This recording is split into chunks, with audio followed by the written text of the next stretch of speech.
Hi hello welcome to news site Telugu channel. This is Paritala Murthy. ముందుగా నా ఈ రివ్యూస్ ఆదర్శిస్తున్న మీ అందరికీ కూడా పేరున కృతజ్ఞతలు తెలుపుకుంటున్నా. ఒరిజినల్ కరుంగలి మాల కావాలి అనుకునే వాళ్ళు సో నా ఫేస్బుక్ మెసెంజర్లోకి వెళ్ళి మీ పేరు అడ్రస్ టైప్ చేసి పెట్టండి, ఫోన్ నెంబర్ కూడా పెట్టండి. సో అలాగే నేను ఎంత పే చేయాలి ఏంటని చెప్తే 8mm విత్ పూజ అయితే 1500, సో వితౌట్ పూజ అయితే 1000 రూపీస్, అదే బ్రేస్లెట్ అయితే 500. సో ఎవరైనా కావాలంటే క్విక్గా మెసేజ్ పెట్టండి. రైట్, మనం నాగార్జున గారు ఈ వారం ఏంటి పరిస్థితి, ఏ పాయింట్స్ మీద మాట్లాడితే బాగుంటుందని మనం ఎప్పుడు కూడా ప్రతి బిగ్ బాస్ సీజన్స్లో కూడా చెప్పుకుంటూ ఉంటాం. అయితే ఇక్కడ చాలా పాయింట్స్ ఉన్నాయి. ముఖ్యంగా కామనర్స్ గురించి చాలా కంప్లైంట్స్ ఉంటాయి. అదేంటి అనేది డెఫినెట్గా వాళ్ళకి చెప్పాలి. లేదంటే వాళ్ళు అలాగా ఏదో తెలివైన గేమ్ ఆడుతున్నాం, మనం బాగా బ్రెయిన్కి పదును పెట్టేస్తున్నాం, ఎస్ బిగ్ బాస్ అంటే ఇలాగే ఆడాలి, మనం ట్రోఫీ కోసమే వచ్చాం అని వాళ్ళు అనుకుంటే సరిపోదు కదా. ట్రోఫీ ఇప్పించాలని ఆడియన్స్ అనుకుని ఓటేసి ట్రోఫీ ఇప్పించాలి. ట్రోఫీ కోసమే గేమ్ ఆడేస్తున్నా, టాస్క్లన్నీ గెలిచేస్తున్నా అంటే వెళ్ళలేరు కదా. సో ఆడియన్స్ మద్దతుతోనే ట్రోఫీ గెలుస్తారు. ఈ చిన్న లాజిక్ కొద్దిగా మర్చిపోతున్నారు కామనర్స్. వాళ్ళకైతే ఖచ్చితంగా ఒక క్లాస్ అనేది పీకితే బాగుంటుంది అనేది నా ఉద్దేశం. ముఖ్యంగా గుడ్డు కోసం ఎందుకు అంత వేరావేశంగా మాట్లాడడం. First of all mask man first ఏమన్నాడు సంజన దగ్గరికి వచ్చి, పర్లేదులేండి మీరు నాకు తిన్నాను అనుకుంటారులే, ఒకరోజు వస్తున్నా అనుకుంటా అని ఒక డైలాగులు కొట్టాడు. కానీ మళ్ళీ అక్కడికి వెళ్ళి ఏమైంది, చాలా ఆర్గ్యుమెంట్ అయ్యి చాలా ఇదయ్యి భరణి గారు నువ్వెంత అంటే నువ్వెంత అనే రేంజ్కి వెళ్ళిపోయింది. రైట్, ఈ పాయింట్ అయితే ఖచ్చితంగా టచ్ చేస్తారు, అందులో డౌట్ లేదు. అలాగే అక్కడ వాష్రూమ్ ఇష్యూ ఏదైతే ఉందో అది ఖచ్చితంగా మాట్లాడతారు. అది పవన్ చేసిన డిప్లొమాటిక్ మేనేజ్మెంట్ కానీ దాన్ని కానీ అప్రిషియేట్ చేస్తారు. అంటే అట్ ది సేమ్ టైం అంటే గేమ్ అనేది సంజన చుట్టూ తిరిగిందా, సంజన వాళ్ళతో ఆడుకుందా, వాళ్ళు సంజనాని అవాయిడ్ చేయడం వల్ల సంజన హైలైట్ అయిందా, దీని మీద అయితే ఖచ్చితంగా ఒక డిస్కషన్ అనేది ఉంటుంది. రైట్, నెంబర్ 2 పాయింట్ నామినేషన్స్లో పాయింట్. ఇది చాలా హైలైట్ పాయింట్. ఇక్కడ మాస్క్ మ్యాన్తో మాట్లాడేటప్పుడు నువ్వు తనుజాని ఏమన్నావు, నీ లాంగ్వేజ్ బాడీ లాంగ్వేజ్ అన్నావు, బాడీ లాంగ్వేజ్లో నీకేం అర్థమైంది. సో ఇలా అయితే ఖచ్చితంగా మాట్లాడతారు. మరి దాన్ని బిహేవియర్ అని ఎందుకు అన్నావు, నువ్వు బిహేవియర్ గురించి ఏం మాట్లాడారు, నీ బిహేవియర్ బాగాలేదా అని ఎక్కడ ఎవరు ఏమన్నారు, అంటే నువ్వు అంతగా హర్ట్ అయ్యేంత నిన్ను ట్రిగ్గర్ చేసిన పాయింట్ ఏంటి, ఎవరు అన్నారు అని తనుజాని మాట్లాడతారు. వీళ్ళిద్దరికైతే ఖచ్చితంగా ఒక 15 నిమిషాలు 10 నిమిషాలు ఖచ్చితంగా పట్టిద్ది ఇది ఆర్గ్యుమెంట్ అనేది. ఎందుకంటే సో మనోడు మొదలెడితే ఆపడు. ఇక్కడ ప్రాబ్లం ఏంటంటే కామనర్స్ ఎవరైనా సరే మొదలెడితే ఆపరు. సో కంప్లైంట్ దీన్ని అయితే మాట్లాడతారు. ఇక్కడే కామనర్స్ అందరూ ఒక మాట అంటున్నారు, ఎంత దూరం వెళ్ళినా సరే నేను తీసుకుంటా, ఎస్ ఏం జరిగినా సరే అవసరమైతే హౌస్ నుంచి వెళ్ళిపోవడానికి నేను సిద్ధం. వెళ్ళిపోమని అంటాడు, డోర్ తీసి వెళ్ళిపోమనాలి. హోస్ట్ అంత పర్ఫెక్ట్గా ఉంటే అంత పర్ఫెక్ట్గా ఉంటుంది ఈసారి సీజన్. మామూలుగా ఏదో జనరల్గా హాయ్ బాయ్ చెప్పాడు అనుకోండి, Priya your looking gorgeous, flora super ఉన్నావు నువ్వు ఈ డ్రెస్లో, ఇట్లాంటివి అయితే నడవవు, వేస్ట్, అనవసరం, వీకెండ్ బిస్కెట్ అయిపోద్ది, మనకు తెలుసు ఆ విషయం.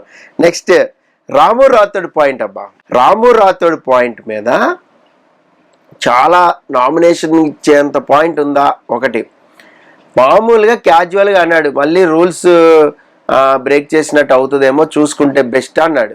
ఏమైంది దానికి, అది నోట్ కార్డు కూడా లాగేయడం అవుతుందా, అవ్వదు కదా. వాంటెడ్గా నువ్వు తినొద్దు అని స్పూన్ లాగేసాడా, లేదు కదా.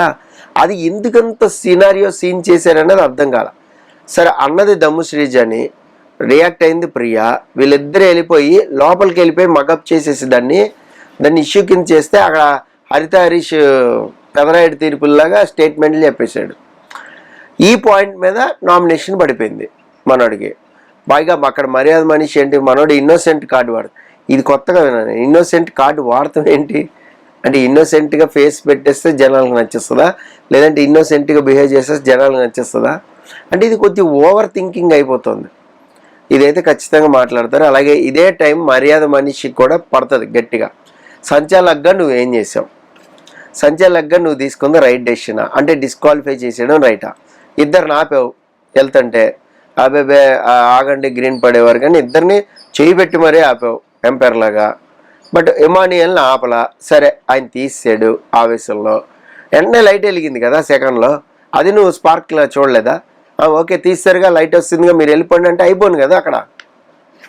దీన్ని పెద్ద ఇష్యూ చేసుకుని ఆయన డిస్క్వాలిఫై చేసి ఆయన కెప్టెన్ కాకుండా వేసావు. ఇక్కడ ప్రాబ్లం ఏంటి నీకు? బర్నీతో ప్రాబ్లం ఉందా, ఇమానియల్తో ప్రాబ్లం ఉందా? ఇమానియల్ కెప్టెన్ అయితే ప్రాబ్లమా?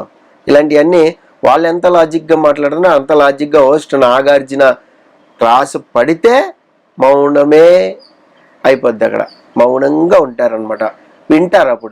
ఇప్పుడు వినట్లేదు కదా, అప్పుడు వింటారు. అది నా ఉద్దేశం. అలాగే కామనర్స్లో క్లారిటీ లేదు, ఇంకో పాయింట్. దాంతోనే మెయిన్ మాట్లాడితే బెస్ట్.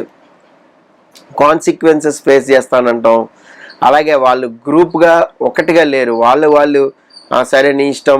ముందు ముఖ్యంగా మర్యాద మనిషి ఎగెనిస్ట్గా మాట్లాడుతున్నాడు ప్రతిదీ. ఫస్ట్ ఇస్తానంటాడు, తనే నాకు చెప్పకుండా ఇచ్చారంటాడు. ఒకవేళ చెప్తే ఏమో నాకు తెలియదు మీ ఇష్టం అంటాడు. మీరు ఆల్రెడీ బనానాలు ఇచ్చేసారు కదా, కాఫీ గురించి నన్ను ఎందుకు అడుగుతారంటారు. అసలు బర్త్డే రోజు ఒక కాఫీ ఇవ్వడానికి అంత డిస్కషన్ అవసరం లేదు. ఎవరో ఒకరు ఇనిషియేటివ్ తీసుకుని ఇచ్చా ఏంటి అని లేదు. ఓ గ్రూప్గా అందరూ వచ్చారా, ఇలా అనుకుంటున్నాం, ఇద్దామా వద్దా, లేదు మీరే కెప్టెన్గా బిహేవ్ చేస్తున్నారా అనే ఫీలింగ్లో మాట్లాడాడు హరితరీష్ని. మరి ఈయన కెప్టెన్గా ఫీల్ అవుతున్నాడా, ఎవరికాళ్ళు కెప్టెన్గా ఫీల్ అవుతున్నారా? ఈ పాయింట్ మాట్లాడితే కానీ అవదు, ముందుకెళ్దాం. అలాగే సంజనకి ఒక పవర్ ఇచ్చారు బిగ్ బాస్. సో కంటెండర్ని సంజన తీసుకుంది, ఒక 5గురిని సెలెక్ట్ చేసింది. అందులో బిగ్ బాస్ చెప్పారు 2 ఓనర్స్ ఉండాలి, ఓకే ఉన్నారు. ఇప్పుడు ఆవిడ తీసుకున్న అభిప్రాయం ప్రకారం 5గురిని తీసుకుంటే మీకు వచ్చిన నష్టం ఏంటి, దీని మీద ఎందుకు కామెంట్స్ అంటే మీ క్లోజ్గా ఉంటే మీరు తీసేసుకుంటారా అన్నారు. మరి మీ క్లోజ్గా ఉన్నా మీరు అలాగే చేస్తారు కదా, వెళ్ళి లోపలికి వెళ్ళి. ఇప్పుడు సపోజ్ మీకే ఇచ్చారనుకో, బిగ్ బాస్ నేను వీళ్ళని రీజన్ కూడా చెప్తా అంటే రీజన్ చెప్తారు. ఇక్కడికి వచ్చిన తర్వాత వేరే వాళ్ళు అడిగారు అనుకో, నేను అన్నెందుకు తీసుకోలేదని అదే రీజన్ చెప్తారు కదా.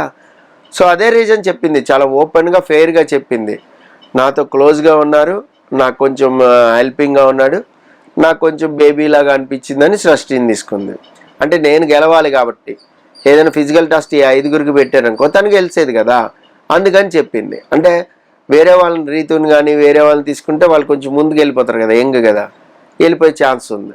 ఇక్కడ ఏంటంటే కొంచెం సృష్టి కదా, ఒకవేళ నేను అవ్వకపోయినా సృష్టి అయినా పర్లేదు, ఏదైనా ఉమెన్ది సపోర్టింగ్ టాస్క్ వస్తే అని చాలా క్లియర్గా అక్కడ చెప్పింది బిగ్ బాస్ హౌస్లో. ఇక్కడ కూడా చెప్పేసింది ఇది నా స్వార్థం అని కూడా చెప్పింది. నాకు నేను తీసుకోవచ్చా అంటే తీసుకోమన్నాడు, తీసుకుంది. ఇందులో అసలు గేమ్లో ఎటువంటి ఇది లేదు, భూతత్వమే చూడాల్సింది లేదు. బట్ మీకెందుకు చెప్పాలి బయటకు వచ్చి అనేది ఒక క్వశ్చన్ మార్క్. సో దీన్ని అయితే ఖచ్చితంగా అడుగుతారు. ఆమె ప్రకారం ఆమె ఇష్ట ప్రకారం తీసుకుంది. మీరు క్రాస్ క్వశ్చనింగ్లు ఏంటి, మీకు ఎందుకు చెప్పాలి అసలు అనేది అడిగితే మాత్రం ఖచ్చితంగా సూపర్గా ఉంటుంది. సో మరి నాగార్జున గారు మరి హాయ్ చెప్పి బాయ్ చెప్పి ఫస్ట్ వీకే కదా, ఎందుకులే మనకి ఇదంతా అవసరమా అనుకుంటే మాత్రం కష్టం. ఫ్లోరా షైనీ ఎక్కడుంది, ఎక్కడో ఉంది, ఏదో గేమ్ ఆడుతుంది తెలియట్లా. మెయిన్ లాంగ్వేజ్ మనం ఫస్టే మాట్లాడుకున్నాం, మెయిన్ లాంగ్వేజే దెబ్బ కొట్టేస్తుంది. లాంగ్వేజ్ అనేది కరెక్ట్గా వచ్చి ఉంటే గట్టిగా మాట్లాడేది. సంజనకు ఆ ప్రాబ్లం లేదు, ఏదో ఒకటి మాట్లాడేస్తుంది, అటైనా ఇటైనా. నేను ఒక పగ పెంచుకున్నా అని, అది నాకు బాగా నవ్వొస్తుంది. పగ పెంచుకోవడం కదా, అంటే లక్ష్యం పెట్టుకున్నా అంటానికి, టార్గెట్ పెట్టుకున్నా అంటానికి అట్లా అందనమాట. సో అలాగా చాలా విషయాల్లో కొంచెం అటు ఇటు అయితేనే తెలుగు మాట్లాడేస్తుంది. ఎలా గేమ్ ఆడాలి, ఎలా స్టార్ట్ చేయాలి, ఎట్ల నుంచి వెళ్ళాలనేది తెలిసింది బాగా. సో ఫస్ట్ క్యాప్టెన్ అయినందుకు ఎలాగే అప్రిషియేషన్స్ పడతాయి, డౌటే లేదు. క్లాప్స్ కొడతారు. సంజన గేమ్స్ క్లాప్స్ కొట్టంగానే సో మిగతా హౌస్ మేట్స్ ఒక ఎక్స్ప్రెషన్ చూడాలి, సంజన గేమ్కి క్లాప్స్ ఏంటి బాయ్, మనం ఆడింది ఏంటి, మనం కదా గేమ్ ఆడింది, ఆమె ఏం ఆడింది, అంతా చిల్లరగా ఆడింది అనే ప్రాబ్లం ఉంటుంది. ఆమె వల్ల హౌస్ అంతా డిస్టర్బ్ అయింది అనేది కూడా ఉంటుంది. సో ఇప్పుడు జాగ్రత్తగా ఉంటారు నామినేషన్ వేసేటప్పుడు. ఓహో అసలు బయటికి ఎలా వెళ్తుంది అనేది యూ కాంట్ ఇమాజిన్. హౌస్లో ఉండి ఆడియన్కి ఇలా ఉంటే నచ్చుతుంది, ఆడియన్కి ఇలా ఉంటే నచ్చుతుంది అని చాలా మటుగా అన్నారు, 4-5 సార్లు అన్నారు. అటు కామనర్స్ను, ఇటు బర్నీ గారు అండ్ మిగతా వాళ్ళు కూడా మాడుకున్నారు. కానీ ఆడియన్స్కి ఎలా ఉంటే నచ్చుతుంది అనేది ఆడియన్స్కి తెలుసు. సో దాన్ని బట్టి మీరు క్యాల్కులేట్ చేసుకోండి. అలాగే చాలామంది ఈ వారం ఎలిమినేషన్ వీడియో అడుగుతున్నారు. ఎలిమినేషన్ వీడియో ఈ వీడియో పడంగానే ఆ వీడియో కూడా పడుతుంది, అది కూడా చూడండి. This is Paritala Murthy signing off. By by.